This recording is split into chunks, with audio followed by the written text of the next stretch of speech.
शांति। आज 21 मार्च 2024 दिन गुरुवार की साकार मुरली। आइए अब सुनते हैं मीठे मीठे बाप दादा के मधुर महावाक्यों को। मीठे बच्चे, अंतर्मुखी हो, याद का अभ्यास करो। चेक करो कि आत्म अभिमानी और परमात्मा अभिमानी कितना समय रहते हैं। प्रश्न: जो बच्चे एकांत में जाकर आत्म अभिमानी बनने की प्रैक्टिस करते हैं, उनकी निशानी क्या होगी? उत्तर: उनके मुख से कभी उल्टा सुल्टा बोल नहीं निकलेगा। भाई भाई का आपस में बहुत लव होगा। सदा शीर खंड होकर रहेंगे। धारणा बहुत अच्छी होगी। उनसे कोई विकर्म नहीं होगा। उनकी दृष्टि बहुत मीठी होगी। कभी देह अभिमान नहीं आएगा। कोई को भी दुख नहीं देंगे। ओम शांति। रूहानी बच्चों प्रति सिर्फ रूह कहेंगे तो फिर जीव निकल जाता है। इसलिए रूहानी बच्चों प्रति रूहानी बाप समझाते हैं, अपने को आत्मा समझना है। हम आत्माओं को बाप से यह नॉलेज मिलती है। बच्चों को देही अभिमानी हो रहना है। बाप आए ही हैं बच्चों को ले जाने लिए। बल सतयुग में तुम आत्म अभिमानी बनते हो, परंतु परमात्मा अभिमानी नहीं। यहाँ तुम आत्म अभिमानी भी बनते हो तो परमात्मा अभिमानी भी, अर्थात हम बाप की संतान हैं। यहाँ और वहां में बहुत फर्क है। यहाँ है पढ़ाई, वहां पढ़ने की बात नहीं। यहाँ हर एक अपने को आत्मा समझता है और बाबा हमको पढ़ाते हैं। इस निश्चय में रहकर सुनेंगे तो धारणा बहुत अच्छी होगी। आत्माभिमानी बनते जाएंगे। इस अवस्था में टिकने की मंजिल बहुत बड़ी है। सुनने में बहुत सहज लगता है। बच्चों को यही अनुभव सुनाना है कि हम कैसे अपने को आत्मा और दूसरे को भी आत्मा समझ बात करते हैं। बाप कहते हैं, मैं भल इस शरीर में हूं, परंतु मेरी यह असल की प्रैक्टिस है। मैं बच्चों को आत्मा ही समझता हूं, आत्मा को पढ़ाता हूं। भक्ति मार्ग में भी आत्मा पाठ बजाती आई है। पाठ बजाते बजाते पतित बनी है। अब फिर आत्मा को पवित्र बनना है। सो जब तक बाप को परमात्मा समझकर याद नहीं करेंगे तो पवित्र कैसे बनेंगे? इस पर बच्चों को बहुत अंतर्मुखी हो, याद का अभ्यास करना है। नॉलेज सहज है, बाकी यह निश्चय पक्का रहे कि हम आत्मा पढ़ते हैं, बाबा हमको पढ़ाते हैं, तो धारणा भी होगी और कोई विकर्म नहीं होगा। ऐसे नहीं, इस समय हमसे कोई विकर्म नहीं होता है। विकर्मा जीत तो अंत में बनेंगे। भाई भाई की दृष्टि बहुत मीठी रहती है। इसमें कभी देह अभिमान नहीं आएगा। बच्चे समझते हैं बाप की नॉलेज बड़ी डीप है। अगर ऊंच ते ऊंच बनना है तो यह प्रैक्टिस अच्छी रीति करनी पड़े। इस पर गौर करना पड़े। अंतर्मुखी होने के लिए एकांत भी चाहिए। यहाँ जैसा एकांत घर में धंधा धौरी में तो मिल ना सके, यहाँ तुम यह प्रैक्टिस बहुत अच्छी कर सकते हो। आत्मा को ही देखना पड़े। अपने को भी आत्मा समझना है। यह प्रैक्टिस यहाँ करने से आदत पड़ जाएगी। फिर अपना चार्ट भी रखना चाहिए, कहाँ तक आत्माभिमानी बने हैं।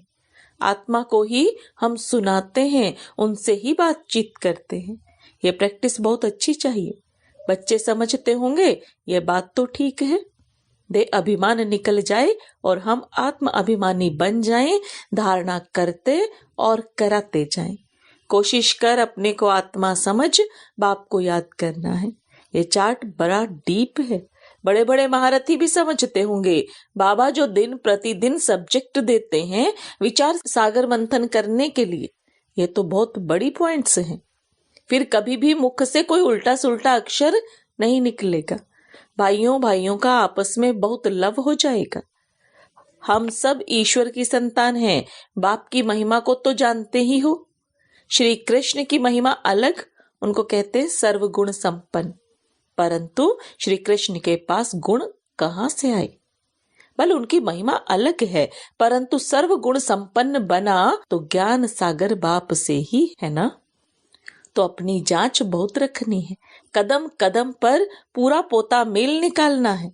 व्यापारी लोग सारे दिन की मुरादी रात को संभालते हैं, तुम्हारा भी व्यापार है ना। रात्रि को जांच करनी है कि हमने सबको भाई भाई समझकर बात की, कोई को भी दुख तो नहीं दिया, क्योंकि तुम जानते हो हम सब भाई क्षीर सागर की तरफ जा रहे हैं। यह है विषय सागर। तुम अभी न रावण राज्य में हो न राम राज्य में हो, तुम बीच में हो। तो अपने को आत्मा समझ बाप को याद करना है, देखना है कहाँ तक हमारी वह भाई भाई की दृष्टि की अवस्था रही। हम सब आत्माएं आपस में भाई भाई हैं। हम इस शरीर से पाठ बजाते हैं। आत्मा अविनाशी है, शरीर विनाशी है। हमने 84 जन्मों का पाठ बजाया है। अब बाप आए हैं, कहते हैं माँ में कम याद करो, अपने को आत्मा समझो। आत्मा समझने से भाई भाई हो जाते हैं। ये बाप ही समझाते हैं, बाप के सिवाय और कोई का पाठ ही नहीं। प्रेरणा आदि की बात नहीं। जैसे टीचर बैठ समझाते हैं, वैसे बाप बच्चों को समझाते हैं। यह विचार करने की बात है, इसमें समय भी देना पड़ता है।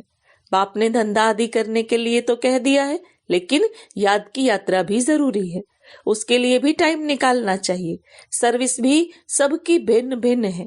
कोई बहुत टाइम निकाल सकते हैं, मैगजीन में भी युक्ति से लिखना है कि यहाँ ऐसे बाप को याद करना होता है, एक दो को भाई भाई समझना होता है।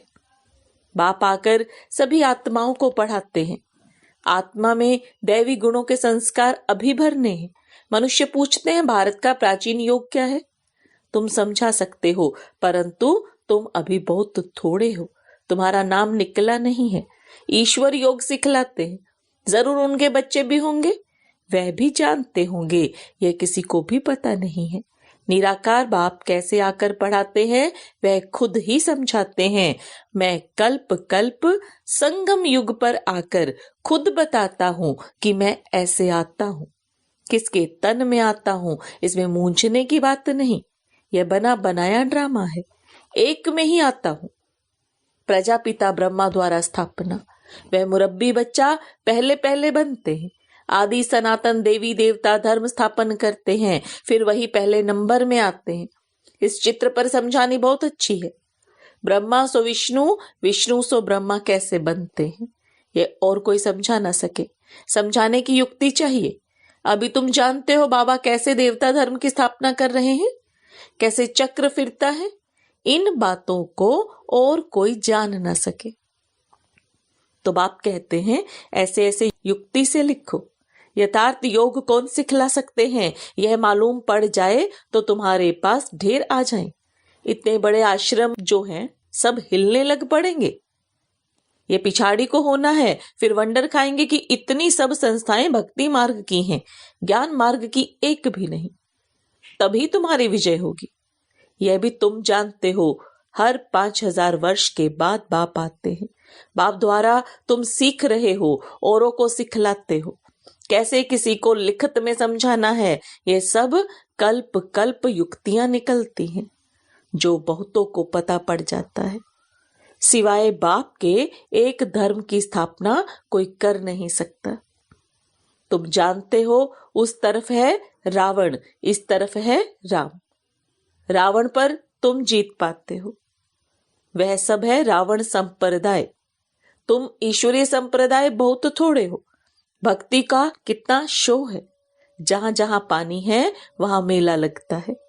कितना खर्चा करते, कितने डूबते मरते हैं, यहाँ तो ऐसी बात नहीं। फिर भी बाप कहते हैं आश्चर्यवत मेरे को पहचानती, सुनंती सुनावंती पवित्र रहंती, फिर भी अहो माया तेरे द्वारा हार खावंती। कल्प कल्प ऐसे होता है, हार खावंती भी होते हैं। माया के साथ युद्ध है, माया का भी प्रभाव है, भक्ति को तो हिलना ही है। आधा कल्प तुम प्रारब्ध भोगते हो, फिर रावण राज्य से भक्ति शुरू होती है। उनकी निशानियां भी कायम है। विकार में जाते हैं, फिर देवता तो रहे नहीं। कैसे विकारी बनते हैं दुनिया में कोई जानते नहीं। शास्त्रों में लिख दिया है वाम मार्ग में गए, कब गए यह नहीं समझते हैं। ये सब बातें अच्छी रीति समझने और समझाने की है। यह भी तब समझे जब निश्चय बुद्धि हो। उनकी कशिश होगी, कहेंगे ऐसे बाप से हमको मिलाओ, परंतु पहले देखो घर जाने के बाद वह नशा रहता है। निश्चय बुद्धि रहते हैं, भले याद सतावे, चिट्ठी लिखते रहें, आप हमारे सच्चे बाबा हो, आपसे ऊंचा वर्षा मिलता है, आपसे मिलने बिगर हम रह नहीं सकते। सगाई के बाद मिलना होता है, सगाई के बाद तड़पते हैं। तुम जानते हो हमारा बेहद का बाप टीचर, साजन आदि सब कुछ है और सबसे दुख मिला है, उनकी एवज में बाप सुख देते हैं। वहां भी सब सुख देते हैं। इस समय तुम सुख के संबंध में बंध रहे हो। यह पुरुषोत्तम बनने का पुरुषोत्तम युग है। मूल बात है अपने को आत्मा समझना, बाप को प्यार से याद करना है। याद से खुशी का पारा चढ़ेगा। हमने सबसे जास्ती भक्ति की है, धक्के बहुत खाए। अब बाप आया है वापस ले जाने, तो जरूर पवित्र बनना है, दैवी गुण धारण करने हैं, पोता मेल रखना है। सारे दिन में कितने को बाप का परिचय दिया। बाप का परिचय देने बिगर सुख नहीं आता, तड़फन लग जाती है। यज्ञ में बहुत विघ्न भी पड़ते हैं, मार खाते हैं। और कोई सत्संग नहीं जहां पवित्रता की बात हो। यहाँ तुम पवित्र बनते हो तो असुर लोग विघ्न डालते हैं। पावन बनकर घर जाना है। संस्कार आत्मा ले जाती है। कहते युद्ध के मैदान में मरेंगे तो स्वर्ग में जाएंगे, इसलिए खुशी से लड़ाई में जाते हैं। तुम्हारे पास कमांडर, मेजर, सिपाही आदि कहां कहां से आते हैं। स्वर्ग में कैसे जाएंगे। लड़ाई के मैदान में मित्र संबंधी याद आते हैं। अब बाप समझाते हैं सबको वापस जाना है। अपने को आत्मा समझो, भाई भाई समझो, बाप को याद करो। जो जितना पुरुषार्थ करेंगे उतना ऊंच पद पाएंगे। वो लोग कहते हम भाई भाई हैं, परंतु अर्थ नहीं जानते, बाप को ही नहीं जानते। लोग समझते हैं हम निष्काम सेवा करते हैं, हमको फल की इच्छा नहीं, परंतु फल तो जरूर मिलना है। निष्काम सेवा तो एक बाप ही करते हैं। बच्चे जानते हैं बाप की कितनी ग्लानि की है, देवताओं की भी ग्लानि की है।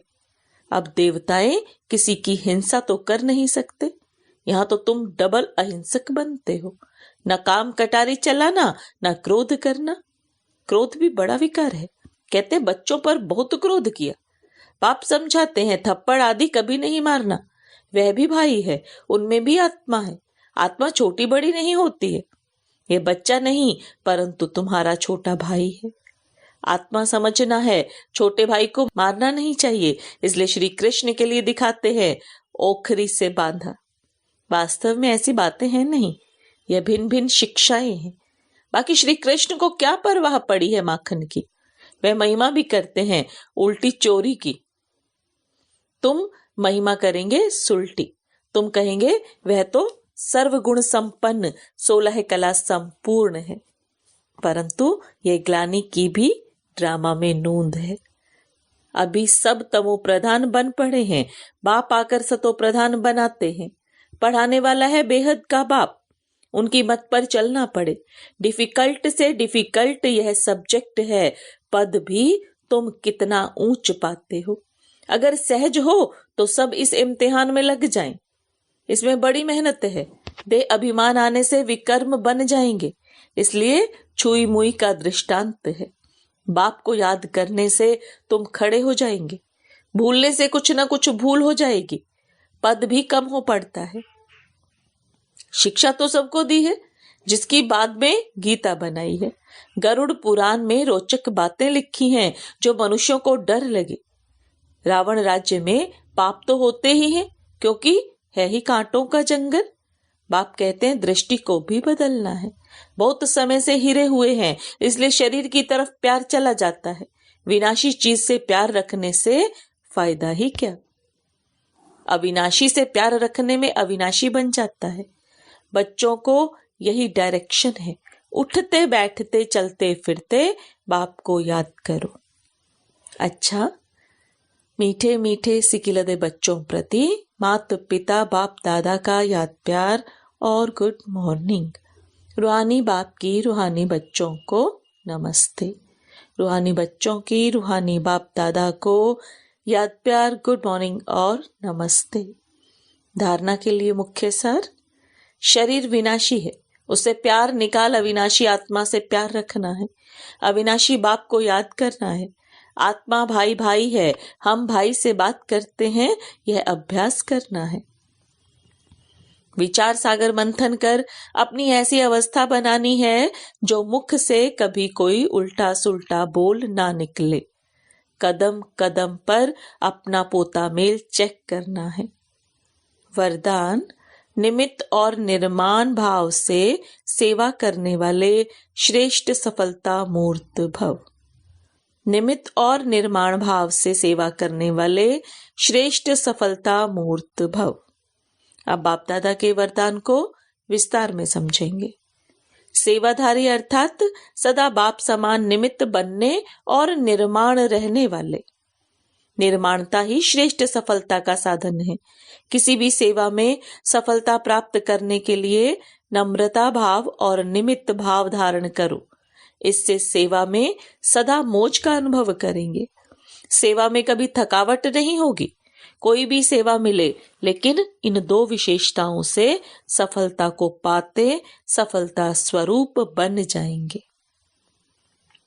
स्लोगन, सेकंड में विदेही बनने का अभ्यास हो तो सूर्यवंशी में आ जाएंगे। सेकंड में विदेही बनने का अभ्यास हो तो सूर्यवंशी में आ जाएंगे। ओम शांति।